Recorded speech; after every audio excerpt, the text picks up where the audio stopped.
Welcome back to Mitchell Makes Vids, where we spotlight stocks with strong momentum.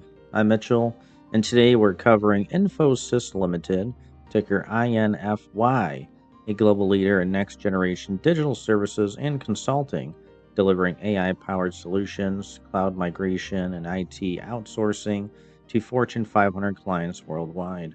2025 has been a standout year for Infosys, with shares gaining momentum amid the IT sector recovery and surging AI demand.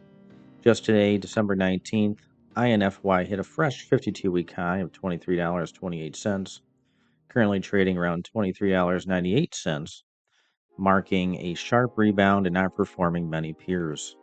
This follows a strong fiscal year performance, with analysts noting robust deal wins and margin resilience. Upcoming third quarter results set for January 16th, 2026 are highly anticipated as guidance could reflect continued growth tailwinds, with an average analyst target near $19.50, implying room for debate. With clear market enthusiasm driving new highs, INFY remains a key watch in tech services. Buy, hold, or add on strength. Share your thoughts below. Like for more tech stock insights, subscribe, and hit the bell. Thanks for watching. See you next time on Mitchell Makes Vids. Guys, check the links in the video description below. Make some cash. Become a member of my YouTube channel today. And we'll see you in the next one.